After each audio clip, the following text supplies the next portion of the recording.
ہمارے ساتھ اس وقت جڑ چکے ہیں MLA بارہمولہ جاوید احمد بیگ صاحب، اور آج جو گورنر ایڈریس پر جو ووٹ آف تھینکس سب سے پہلے ان کے دوارا پرستت کیا گیا، بیگ صاحب سواگت ہے آپ کا۔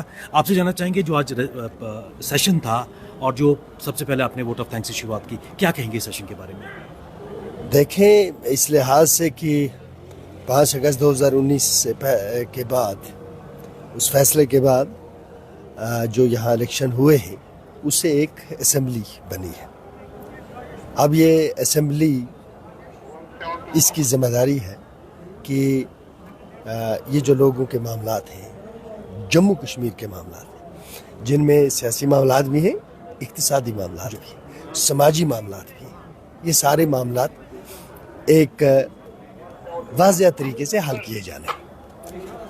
جب آنریبل LG صاحب کا جو ایڈریس ہے، اس میں انہوں نے خود فرمایا ہے کہ لوگوں کی ایسپیریشنز کا خیال رکھا جائے۔ بالکل، لوگوں کی جو ایسپیریشنز ہیں ان کا جب خیال رکھا جائے گا تو ٹوٹیلٹی میں دیکھا جائے گا کہ اس الیکشن کا نتیجہ کیا نکلا ہے۔ جب آپ اس کو ٹوٹیلٹی میں دیکھتے ہیں تو 5 اگست 2019 کے فیصلے کے خلاف ورڈکٹ آیا ہے۔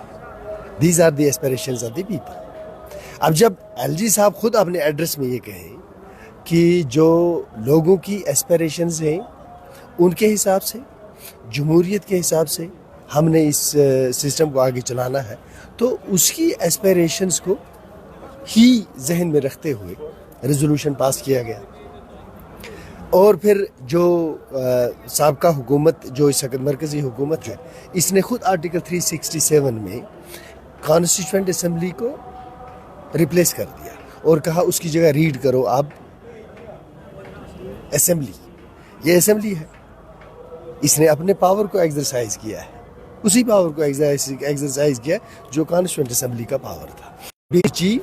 اور پولیٹیکل ایسپیریشن جو آپ کے اور ہمارے درمیان ہوئے ہیں، اس وقت جب ہم نے یہ ایک نیگوشیٹڈ طریقے سے یہ کیا ہے فیصلہ کہ ہم اسی ملک کا حصہ رہیں گے، تو یہ ریزولوشن ہماری اس وقت سوچ تھی کہ ایک سیکولر ہندوستان ہی ایک وائبل سلوشن ہے اس سارے برصغیر کا۔ میں صرف یہاں کی بات نہیں کرتا ہوں، ہندوستان کی، یہی ایک وائبل سلوشن ہے جو ساری دنیا کے اندر امن قائم کر سکتا ہے اور لوگ اس طرح سے جینا سیکھ جائیں جس طرح ہمارا کانسٹیٹیوشن کہتا ہے۔ تو اس میں کیا خرابی ہے؟ مجھے تو اس میں کوئی خرابی نظر نہیں آتی، سوائے اس کے کہ کچھ لوگ اپنا ایک سیاسی ایجنڈا ہے اس کو طاقت کے بل بوتے ہم پر لاگو کرنا چاہتے ہیں۔ یہ آپ کو اس ملک کا آئین ہی یہ جگہ نہیں دیتا ہے، اس ملک کا آئین ہی اس چیز کو ریجیکٹ کرتا ہے۔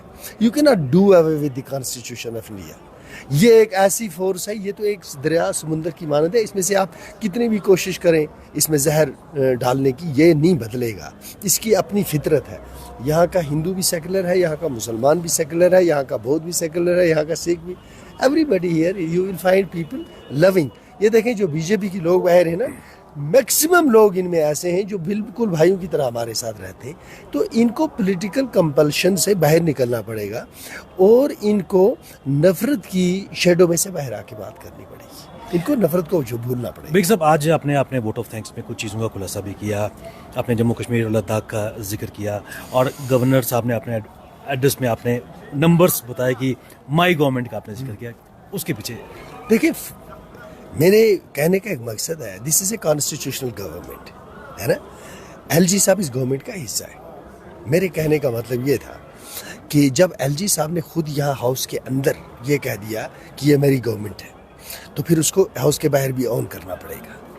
جب LG صاحب یہاں آئے، جس دن انہوں نے یہاں تقریر کی، اس کے دوسرے دن 4 تاریخ کو انہوں نے یہاں تقریر کی اور 5 تاریخ کو انہوں نے بارہمولہ میں تقریر کی۔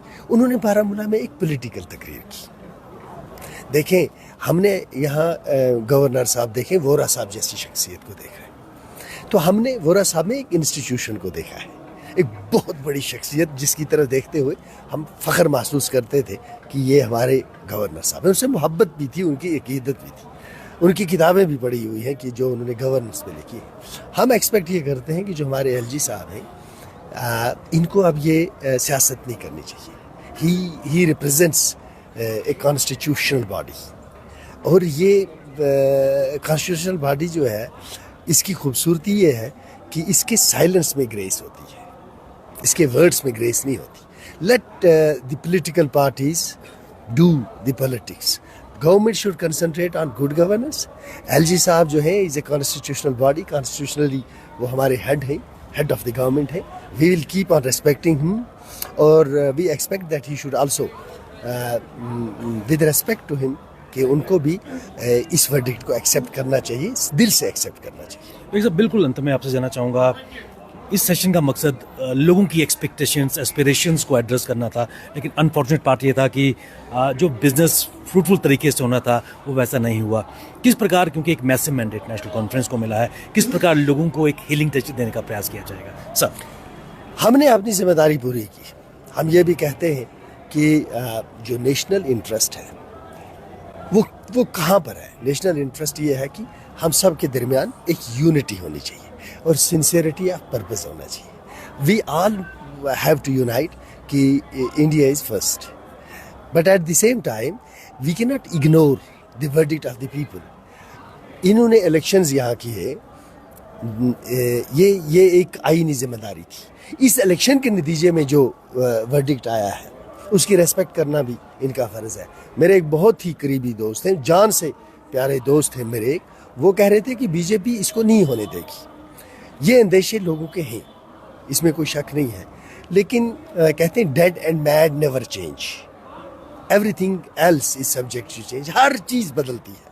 ہمیں امید ہے کہ ایک وقت ہوگا کہ اس ملک کے اندر ادارے بالکل اسی آنیسٹی کے ساتھ کام کریں گے جس آنیسٹی کے لیے یہ ملک کی ادارے جانے اور پہچانے جاتے تھے, اور وہاں سے ہمیں انصاف ملے گا اور مکمل انصاف ملے گا.